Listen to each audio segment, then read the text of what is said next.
Now move to our budget sustainability report.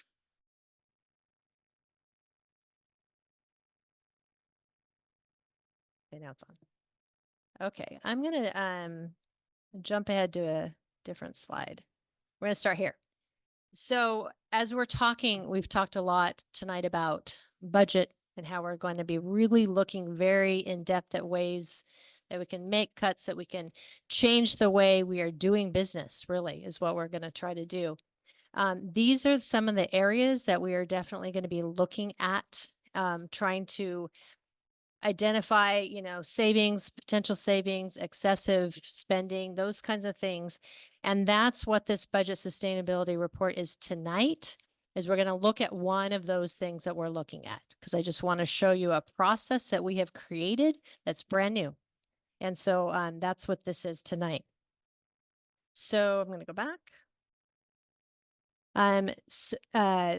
We're looking tonight about travel and conferences and how we can manage those. We had a lot of public discussion last year about looking at travel and conferences. And so we've heard our public and we want to take a real good look at that. So we've established a committee that's going to be looking at these things. And right now we have frozen travel and conferences, like stopping them right now to make sure that we can really assess these ideas and see if we can save some money. And we have a committee that's going to be looking at it. So we're going to go forward. This is our process for exemptions to that frozen travel and conferences and the process that we're using for it. So we start out with either a staff member or a supervisor or a principal or someone along those lines says that, I really want my staff person or persons to travel to this conference or whatever it is that they feel is very, very important, because we've frozen it. So they have to determine that it's very important that they go. Then the principals will then talk to the principals, or the department managers will talk to the assistant superintendent for that department. And that assistant superintendent then needs to make that assessment with all the backup and the documentation as to whether or not it truly is something that they want to bring forward. It truly is important that these staff members travel to this conference. Then it goes to the Budget Sustainability Committee, and we look at, we have a decision criteria that we look at, and the assistant superintendent, presents the idea to the committee, and this is why we feel like it's important. So those are some of the decision criteria down there. Does it meet some sort of compliance? For example, is it something that, because we have received some sort of funding, that funding requires the person to go get certified, go to a conference, whatever it is? If that's a requirement, then we want to look at that. We want to look at the impact to student learning and the programs. Is it a program that is really important to something, initiative that we're looking at for our students? We look at the funding source, and the impact to the district's goals, the district's needs. Okay, so that's what we do. And forward. So we did that. We had our first committee. It was really, really great. I'll go back again so you can see who was on the committee. So myself, the assistant superintendent of business services, the superintendent or a designee, the assistant superintendent of human resources, a classified manager, and 3 principals. And then the assistant superintendent who is bringing the item forward. Okay. So the principals and the classified manager, we have said, if you want to just zoom in, stay at your school site. We don't need you to travel to this. We just, want to have you there for this committee. And it was very, very interesting. We actually got a lot out of it. We looked at 3 different requests. One was a request for the IB program, the International Baccalaureate teachers. We have 5 teachers at Harding and 1 teacher at Dos Pueblos. And these are paid for by site funds and Title III. We had a national NACAC, National Conference for Counselors.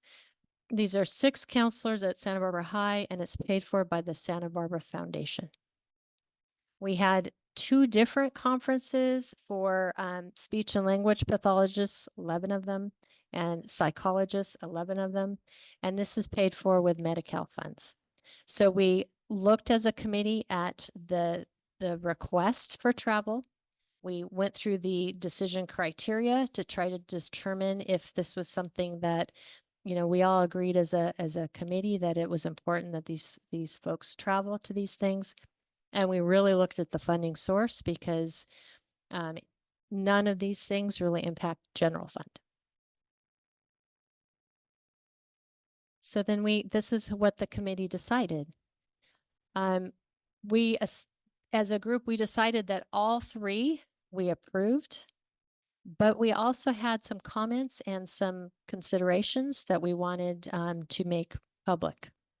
So for example, the IB teachers, we want to make sure that when someone is bringing forward a request to travel to a conference, that all of the costs are included. And some of those costs are here in our district. If we are going to have to pay for a substitute teacher to fill that spot as those people are traveling, that's a cost. And we need to know what those costs are. And so we added a place on the form where that would be included. We also asked that the principals to really look at the teachers who are traveling. Do all 5 need to go from Harding? So the IB program, it turns out that there is a part of this funding means that teachers have to go to this conference over a period of time. I believe it was 5 years. So we were asking like which teachers have already gone, you know, so really have the principal really assess who needs to travel. So then the second part was for the counselors.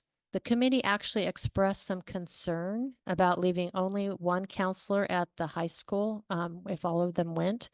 So we want to make sure that the principal or whoever is bringing the request understands the impact back at home. When they're sending people to travel, we need to make sure that the teachers and the students and everybody are covered, right? So we want to make sure that that is understood. So the principals need to give us that information. And then for the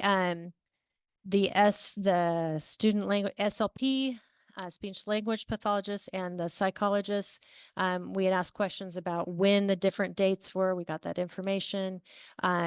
We discussed something that we actually included in our process now. And we wanted to make sure that we understood when people travel and they're going out to do something to get some information, to get some tools, to get some processes, that we want to make sure they bring them back and help us to improve our district, help improve our students, help improve our classrooms, whatever it is. We want to make sure that that is brought back to us because we're paying for that and it's important. So we added a comment section for any of our concerns, and we also added a form. So let me go to the next one for them to bring back. So it's like we're calling it a conference reflection, and we would like that to be back 5 days after the return, that form would be filled out and we go to their supervisor, but it would also come, I'm assuming it's going to come to me because I'm going to be keeping all these in a file.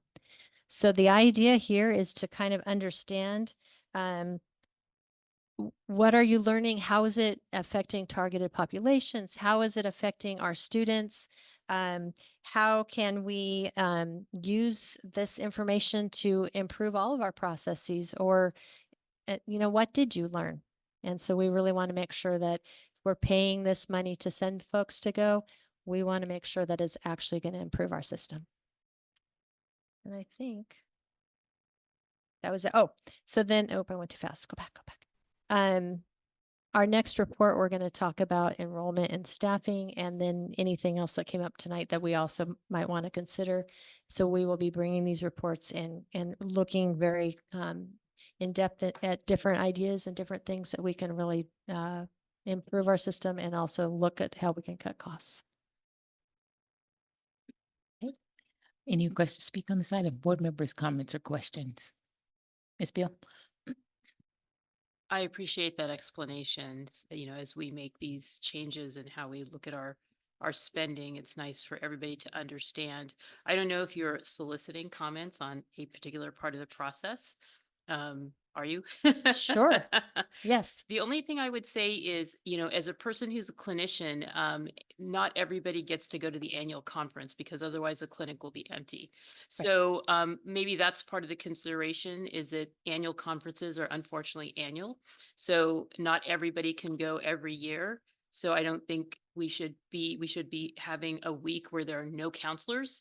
Right. And I think it's also reasonable to say not just one, that half can go this year and half can go next year. And I love the Mhm. part where you added that people are going to bring back what they learned at the conference because that is what the other counselors will be able to get. Yes. And maybe there's other professional learning they can go to at a different time of the year if funds allow. So it's not about trying to keep people from learning. It's about making sure that our schools are not impacted when there's like a wholesale group of people going somewhere. So I know that you're considering that, but maybe one of the realistic things to say is we can't just be down to one counselor Yeah. for, you know, for 5 days. It's just not going to work for the students. So. Good. Mr. Banning? Let me, you'll go and then, yeah, go ahead. I know that there was questions about this and one of the considerations was, are we talking about process or impact to the budget? And it's both. The answer is really both. Because part of what we're learning is there's also behaviors that are just, this is how we've done things in Santa Barbara Unified that we're encountering and trying to refine and get better at. So I know that the board desires to know like, what are you gonna cut and when are we gonna cut it by? We really want to be thoughtful and do both at the same time. So I just want to kind of reiterate, because I know that was a bit of a concern. And we did add that slide on the budget sustainability that wasn't in your original packet in this form. So thank you for those questions, because they do help us see that through your lens. But I wanted to just reiterate that. Thank you. Mr. Banning? You started out by saying that conference and travel is frozen. Does that mean frozen at what point? If things were planned and budgeted prior to X, are these new requests? Or are we going back to just starting at the beginning of the year? How's that work? I think we started at the beginning of the year and just said, no. And unless there's something like this that is, required, important, all those things. Mr. Escobedo? Thank you. I'm appreciative of this process. And has the committee said no to anyone yet? Not yet, because those were the only things that we looked at were what Yeah. I just showed you. Yes, not yet. Okay. I am quite appreciative of these presentations. And one piece of feedback, because we're ultimately building towards budget season. And we're trying to build capacity and knowledge, and we want as much information as possible. And we're trying to get there in a very intentional and practical manner. I'm thinking forward maybe 5 or 6 months or 4 months. Someone is going to drop in and they're going to be like, oh, now they're doing a budget presentation just before they're going to make these decisions. It would be helpful if in the board memo, you document each presentation, the topic, and the date it was done, and Okay. maybe even a link to the presentation if you can, so Mhm. that folks, if they drop in at the 11th hour, they can see, oh, there were all these other presentations talking about these other topics that they're all related, right? It's all a piece of the puzzle of the larger picture. Because I can imagine that not everyone is going to be watching every single board meeting. And I think these are really, really important. And you're doing a really good job of, again, being intentional, creating these processes, including multiple stakeholders in the process. Because when I look at, it is slide 6, when you're talking about the feedback, right? It's not only about saying yes or no, it's saying, yes, but here are the considerations that and the problems that we need to solve for, and the other and here are some concerns, and not flat out saying no, but site leadership, here's what you have to take into consideration for these folks while they're gone. And the answer then might be, to Dr. Beal's point, half go this year, half go next year, or Mhm. yes to some and no to others. And depending on what that argument is, but I think the process that you set forth, I don't know if this was happening previously, maybe it was, but this is extremely helpful and I think brings up some really good conversations for site leadership, for us at the district office, for the board. And so I just wanted to say thank you. Oh, great. For your presentation. I just have a comment and a question. First of all, thank you for that. And as we're going through the theory of alignment, so this feels like a small test of change that has to happen.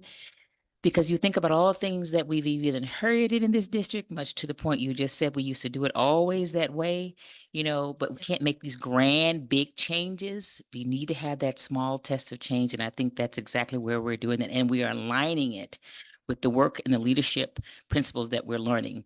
And so I think it's important to connect those pieces for everyone in terms of this is a small test of the change of what we're trying to hope, what we're hoping to see. So connecting also what we're then learning as a district so that everybody's get that. So when you drop in, Yeah. you can drop in, but you also know that there has been some history there, right? So that's changing hearts and minds. And that's when things start to change, when those things, then those two align and can do that. So I appreciate that and understanding that it is a small test of change because we are a district that has been in existence for a while now. And so we are used to doing things a certain way and certain expectations. So we will continue to do that, those small tests of change that then they become institutionalized. Whether we're here or not, it becomes institutionalized, how we're going to do things, how we're going to, create better communication, which we are constantly hearing. So that's in our processes as well. So I went to a summit when you're talking about going to somewhere and being able to take what you learn and put it into practice when you leave. That's something that's really critical to be able to do that. One of the things that they said that there's often a gap between who we think we are and how we show up, Mhm. right? So how we think about that. So how are we showing up, whether that's in our practices, whether that's in our systems, all those things, how we're showing up. And our direct line of sight is student success. So as long as those things are connecting and we keep connecting and using that same language along the way. So that's a comment. And I want to thank you for continuing to do that because that's not easy to do. And I just do have a question because we do have funding. There's district funding, there's site funding, and there's private funding. Right. So how does that impact our frozen language? Says, well, no, it's being funded by the committee. Can I go? So how are we dealing with those types of things? Yeah, so couple of pretty much all of them were different funding than general Mhm. fund. So we are definitely saying we're looking at all of it.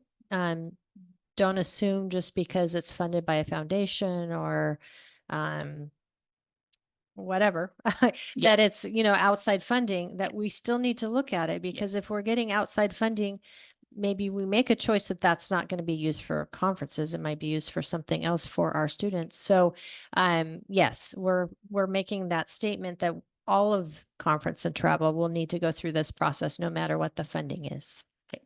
That's good to know, to keep reiterating that as well, Mhm. because it could be assumed that, well, Right. it's not impacting the district's general fund, we should be able to go. But it's a process, again, that we're putting in place. And then how do we make sure that it's matching that up as well and it's aligning with how we're going to be making policy? So any additional comments, or Mr. I Bannon? just appreciate those comments so much because this is born out of budget and cuts and concerns, but it is a process that strengthens our process regardless of what the budget is. Right. And that's the way we should be working. Mhm. That's awesome. Ms. Munoz? Yeah, I just also want to reinforce what, others are saying, that it's helpful in terms of educating us as to how the process is going to be decided and such, and then how we're going to be learning and just adjusting along the way too, to the reality. Thank you. As I hear you guys talk, I also am connecting back to, we have PTAs and foundations that need to know this. And so part of what we work on after this meeting is a board recap. And I'll be working with the director, Ismael Ulloa, on this so that we also get some communication out to all those other funders to come along the process with us and align to their contributions, whether it's in money, time, or effort, to these, and understand why we might reject it. It's not just we're being mean, but we actually are trying to connect some of our outcomes in a way that aligns to student success. Thank you. And that would also help with our inequity sometimes, because some sites are able to raise a little bit money more than others and there's other things. So this will also help as we're, again, looking through a lens of equitable distribution.